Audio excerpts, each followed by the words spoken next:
My kid's strange obsession could have saved someone, but we didn't believe her. The perfume bottle shattered across our kitchen floor at 6 a.m, glass exploding in every direction like tiny stars across the tile. I jerked awake in bed upstairs, my heart already racing before my brain caught up to what the sound meant. My husband David rolled over and groaned, pressing his pillow against his head like that would make our daughter disappear. I was already moving, feet hitting the cold floor, pulling on my robe as I stumbled toward the stairs.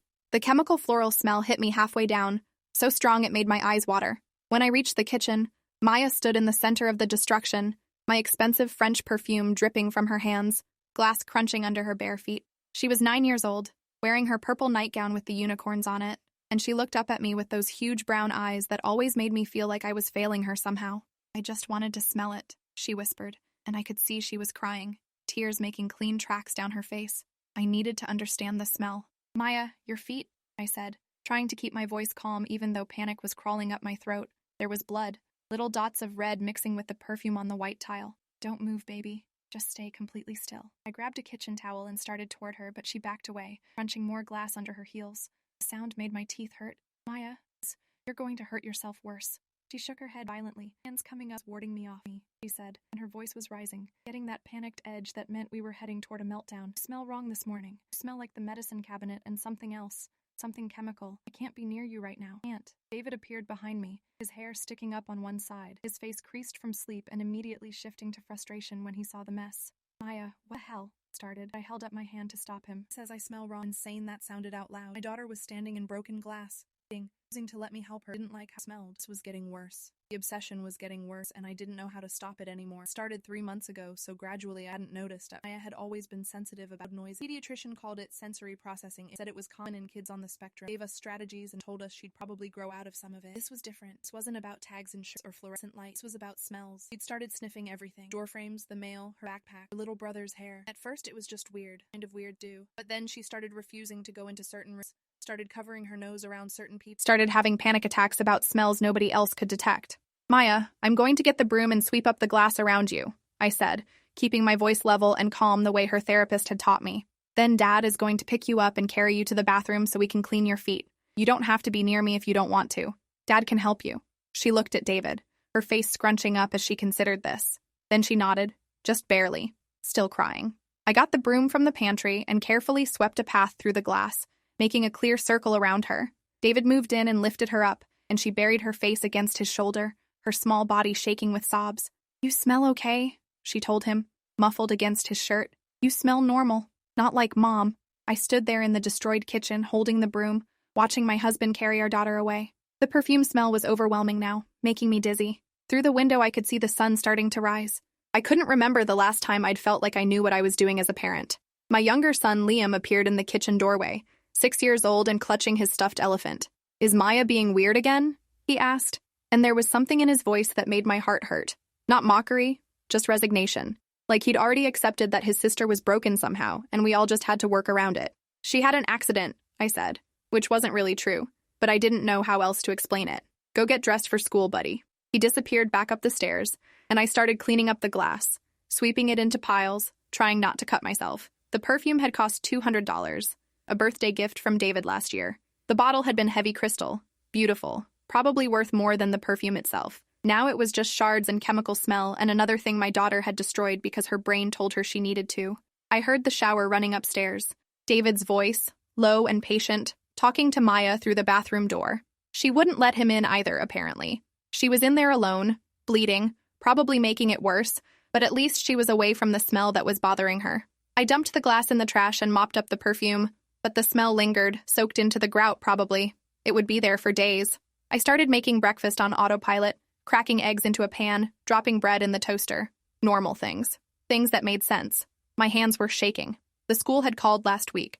Maya's teacher, Mrs. Reynolds, had asked for a meeting. Maya was disrupting class. She kept asking to leave the room because other students smelled wrong. She'd refused to sit at her assigned desk because something about that area of the classroom smelled bad. She'd had a meltdown in the cafeteria because the lunch lady was wearing perfume. Mrs. Reynolds had been kind about it, but the message was clear. This couldn't continue. The eggs were burning. I scraped them onto plates anyway, called the kids down for breakfast. Liam came first, bouncing into his chair, chattering about something that happened in his first grade class yesterday. I tried to focus on his words, but my mind was somewhere else, running through the list of specialists we'd already seen. The pediatrician who'd diagnosed the sensory issues, the therapist who worked with autistic children, the occupational therapist who'd suggested weighted blankets and noise-canceling headphones, neither of which helped with smell, the neurologist who'd ordered an MRI and found nothing wrong. Maya finally came downstairs 20 minutes later, her feet wrapped in bandages, her eyes red from crying. She wouldn't look at me. She sat as far from my chair as possible, pressing herself against the wall. "I'm not hungry," she announced. "You need to eat something," David said, but his voice was tired. We'd had this fight every morning for a month. "I can't eat right now. The whole kitchen smells wrong. It smells like Mom's perfume and something else underneath it. Something old and bad." "There's nothing old and bad," David said, but he didn't sound convinced anymore. We'd checked the kitchen a dozen times, cleaned out the fridge, scrubbed the garbage disposal, looked for dead mice in the walls. There was nothing. "Can you smell it?" Maya asked Liam, her voice desperate. "Can you smell how wrong it is?" Liam sniffed the air, exaggerated and silly, trying to make her laugh. "I smell toast," he said, "and eggs, and maybe a tiny bit of perfume, but that's because Mom dropped the bottle." Maya's face crumpled. "No one ever smells what I smell. No one believes me." She pushed away from the table and ran back upstairs. I heard her door slam. David and I looked at each other across the table. Across the remains of breakfast nobody was eating. "I'll call Dr. Ramsey today," I said. Dr. Ramsey was the neurologist. Maybe there were more tests we could do. Maybe we'd missed something. "She's manipulating us," David said quietly, and I could hear how much he hated saying it. "I know she's not doing it on purpose, but her brain is finding these smell excuses to avoid things she doesn't want to do." "You think she broke my perfume bottle at 6 in the morning to manipulate us?" The anger in my voice surprised both of us. "I think she's genuinely experiencing something," David said carefully. "But I also think we're enabling it by rearranging everything around her fears. She needs to learn coping strategies. She can't just avoid every smell that bothers her for the rest of her life." He wasn't wrong. I knew he wasn't wrong, but I also knew what I'd seen in Maya's face this morning. That wasn't manipulation. That was terror. Real, visceral terror of something only she could perceive. I cleared the plates and started loading the dishwasher. Through the window, I could see our neighbor, Mrs. Brennan, walking her dog. She waved, friendly, probably having no idea that our lives were falling apart in tiny increments every single day. "She's not going to school today," I said. "She can't walk on those feet, and she's too upset." David sighed but didn't argue. He kissed my cheek and left for work, and I stood in the kitchen that still smelled like expensive French perfume, wondering what we were supposed to do now. By noon, Maya had calmed down enough to let me bring her lunch in her room. She'd surrounded herself with things that smelled good to her. Safe smells. Her favorite stuffed animals, a t-shirt of David's, the lavender sachet from her grandmother. She was building a nest of acceptable scents, blocking out everything else. "Mom," she said as I set down the sandwich I knew she wouldn't eat, "I'm sorry about your perfume." I sat on the edge of her bed, careful not to get too close. "I know, baby. Accidents happen." She shook her head, and I could see she'd been crying again. Her whole face was swollen. "It wasn't an accident. I needed to understand the smell because I smell it everywhere now. I thought if I could smell just the perfume by itself, I could figure out what the other smell is. The bad one underneath." My skin felt cold suddenly. "What do you mean, everywhere?" Maya picked at her sandwich, tearing the bread into tiny pieces. "In the basement. That's where it's strongest, but it's in the kitchen too now, and in the hallway. And sometimes I smell it outside when the wind blows a certain way." "Maya, we've checked the basement 6 times. There's nothing down there." She looked at me with those 2 old eyes, and I saw something in them that made my stomach drop. "I know you checked, but you can't smell what I smell. It's getting stronger, Mom. Every day it gets stronger, and I don't know what it means, but it smells like rotting. It smells like something is rotting and wrong, and I can't make anyone understand." I pulled her into a hug, and she let me for once, pressing her face against my shoulder. She was so small, still just a baby in so many ways. "We're going to figure this out," I promised, and I tried to sound like I believed it. That afternoon, I called David at work and told him we needed to hire someone. Not a doctor this time, an inspector, someone who could check things we couldn't check ourselves. He argued that we'd already had inspectors, but I insisted. This time we'd get someone who specialized in air quality, someone who could test for things beyond the obvious. He finally agreed, probably just to end the argument, and I made calls until I found a company that could come out the next day. The inspector arrived at 9 in the morning driving a white van filled with equipment I didn't understand. His name was Robert Cho, and he looked exactly like someone who spent his life testing air quality should look. Methodical, precise, slightly awkward in social situations. Maya watched from the top of the stairs, her feet still bandaged, as I let him in. "My daughter has extreme smell sensitivity," I explained, feeling insane as the words left my mouth. "She keeps saying something in our basement smells like rotting. We've had other people check, but no one's found anything. I need you to test for everything. Gases, chemicals, mold, anything that could be causing a smell she's detecting. Robert nodded seriously, not even a hint of judgment. Hyperosmia, he said. I have a cousin with it. She can smell things nobody else can. It's real. If your daughter smells something, there's probably something there. I could have kissed him. Finally, someone who believed us.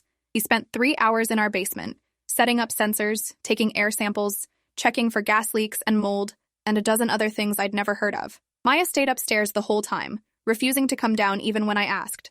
Robert tested every room in the house, methodical and thorough. When he finished, he sat with me at the kitchen table and went through his findings. Your air quality is actually excellent, he said, showing me charts and numbers I didn't fully understand. No carbon monoxide, no radon, no dangerous mold levels, no gas leaks, no chemical contamination. Whatever your daughter is smelling, it's not anything my equipment can detect. The hope that had been building in my chest collapsed. So there's nothing wrong. Robert paused, tapping his pen against his clipboard. I didn't say that. I said my equipment can't detect it. If your daughter has true hyperosmia, she might be smelling something at levels far below what my sensors can pick up, or she might be detecting specific compounds that I'm not testing for. The human nose is actually more sensitive than most of our instruments for certain things. He paused again. Has she mentioned what the smell reminds her of? Any specific descriptions? I thought about Maya's words. She says it smells like rotting, like something is rotting and wrong. Robert's expression shifted, something I couldn't read crossing his face. That's unusual. Not the description I'd expect from a child.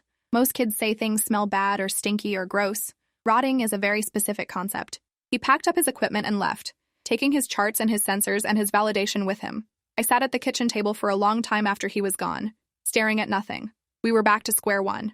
Nothing wrong with the house. Nothing wrong with the air. Just my daughter, smelling things that shouldn't be there, slowly becoming more and more isolated from the world.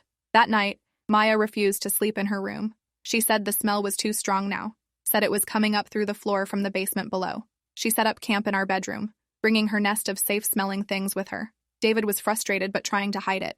We couldn't keep living like this. We needed to set boundaries, needed to help Maya learn to cope instead of just accommodating every fear. But when I looked at her face, pale and terrified, I couldn't bring myself to force her back to her room. She fell asleep around midnight, finally, exhausted from crying. I lay awake next to David, listening to her breathe, and tried to figure out what we were supposed to do next. 3 days passed this way. Maya sleeping in our room, Maya refusing to go into the basement or even near the basement door. Maya having panic attacks whenever the wind blew a certain direction through the house. The next morning was worse. Maya woke up screaming, a sound that brought both me and David bolt upright in bed, hearts pounding. She was sitting up, hands over her nose and mouth, eyes wide and wild. It's everywhere, she was shrieking. The smell is everywhere now. It's in this room. It's on the walls. We have to leave. We have to get out. David grabbed her shoulders, trying to calm her down, but she fought him, thrashing and crying. Liam appeared in the doorway, scared, asking what was wrong with Maya. I sent him back to his room, then tried to help David, but Maya was beyond reach. She was in full panic mode, hyperventilating, her whole body shaking. Maya, listen to me, David was saying, his voice sharp now. There is nothing here. There is no smell. You're making yourself sick over nothing. Those were the wrong words. Maya went completely still, stopped fighting, stopped crying. She looked at her father with something cold in her eyes. You think I'm making it up, she whispered. You think I'm crazy. David's face softened immediately. No, baby, that's not what I meant. Yes, it is. You think I'm crazy and Mom thinks I'm crazy and no one believes me and I can't make anyone understand. She pulled away from both of us and stood up, wobbling on her bandaged feet. Fine, I'll prove it.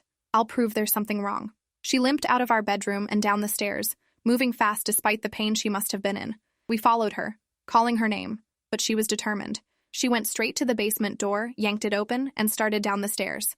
Maya, stop, I shouted, running after her. The basement was unfinished. Concrete floor and exposed pipes and storage boxes we'd never unpacked from our last move 3 years ago. It was cool down there, slightly damp, lit by a single bare bulb. Maya stood in the center of the space, breathing hard, tears streaming down her face. Here, she said, pointing to the wall that separated our basement from the one next door. We lived in a townhouse, shared walls with the neighbors on both sides. It's coming from here. The rotting smell is coming from Mr. Grayson's side. I stopped on the stairs, something clicking in my brain. Mr. Grayson, our neighbor, elderly, lived alone after his wife died 2 years ago. I saw him sometimes getting his mail, always moving slowly, always looking tired. When was the last time I'd actually seen him? Maya, Mr. Grayson isn't even home most of the time, David said, coming down the stairs behind me. He travels. He's visiting his daughter in Oregon. But even as he said it, I was remembering. Mr. Grayson had mentioned something weeks ago about not feeling well, about cutting his trip short, about needing to rest. When did he get back? I asked David. He frowned. I don't know. A month ago? Maybe more? Maya was still pointing at the wall, her hand shaking. The smell is coming from there. Something is rotting over there and no one is helping. We have to check. We have to make sure he's okay. I looked at David. He looked at me. We were both thinking the same thing. That Maya was having a breakdown. That she was so convinced of her own delusion that she was creating elaborate explanations. But there was something else. A small voice in the back of my mind asking what if. David went upstairs to call Mr. Grayson's number. I stayed in the basement with Maya, who had sunk down to sit on the cold concrete floor, still staring at that wall. I'm not crazy, she whispered. I know what I smell. 10 minutes later, David came back down. His face was different. He's not answering. I tried 3 times. It just rings and rings. We went outside, up to Mr. Grayson's front door, rang the bell. No answer. Knocked. No answer. David looked through the front window, cupping his hands around his face to block the glare. I can't see much. Living room looks normal. TV's on. We stood there on the porch, unsure what to do next. Call the police? Tell them what? That our 9-year-old daughter smelled something wrong through the wall? They'd think we were insane. David decided to call Mr. Grayson's daughter in Oregon. Got the number from the neighborhood directory we all got when we moved in. She answered on the second ring, sounding worried the moment she heard it was a neighbor calling. Is my dad okay? That's what we're trying to figure out, David explained. When was the last time you talked to him? There was a pause. 3 days ago. He said he wasn't feeling well. Said he was going to rest. I've been calling since yesterday, but he's not picking up. I was about to call the police to do a wellness check. David looked at me. We're at his door right now. He's not answering. Do you want us to try to get inside? Check on him? Another pause. Longer this time. Yes, please. I'm getting on the next flight, but that's hours from now. If you can get in somehow. David tried the door. Locked. We went around back to the small patio. That door was unlocked. We opened it slowly, calling Mr. Grayson's name. The smell hit me immediately. Not perfume, not chemicals. Something organic and wrong. Something that made my stomach turn over and my throat close. Maya had been right. David smelled it too. I could see it in his face. We moved through the house following the smell, our hearts pounding. Found Mr. Grayson in his bedroom, lying in bed, barely conscious. His skin was yellow. His eyes were yellowed. He looked like he'd aged 30 years. Call an ambulance, I told David, and I went to Mr. Grayson's side, trying not to show how scared I was. Mr. Grayson, can you hear me? We're getting you help. His eyes focused on me slowly, like it took enormous effort. Didn't want to bother anyone, he whispered, his voice like dry paper. Just needed to rest. The ambulance arrived within 10 minutes. Paramedics rushed in, started checking vital signs, asking questions we couldn't answer. Mr. Grayson's daughter stayed on the phone the whole time, crying, thanking us over and over. They loaded him onto a stretcher and took him away, sirens wailing down our quiet street. David and I stood in his living room afterward, looking at each other, not speaking.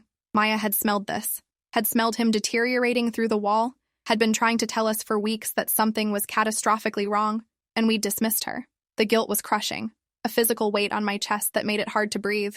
We went home in silence. Maya was sitting on the couch with Liam, both of them watching TV but not really watching. She looked up when we came in. Did you find him? She asked, and her voice was so small, so scared. We did. He's very sick. They're taking him to the hospital. She nodded slowly, like this was what she'd expected all along. He smelled like rotting. I told you he smelled like rotting. David knelt in front of her, took her small hands in his. His eyes were wet. Maya, I am so sorry. I didn't believe you. I should have believed you. You were right. She looked at him with those 2 old eyes, and I saw something break in her expression. But we found him too late, didn't we? The smell wouldn't be that strong if we weren't too late. Neither of us could answer that. 2 days later, we got word from Mr. Grayson's daughter. He was in intensive care. The doctor said it was pancreatic cancer, very advanced, stage 4 with metastasis to his liver. He'd been symptomatic for months, but ignored it. Thought it was just aging, just getting old and tired. By the time they found him, his organs were failing. He had days at best, maybe a week. Maya took the news silently, just nodded, and went to her room.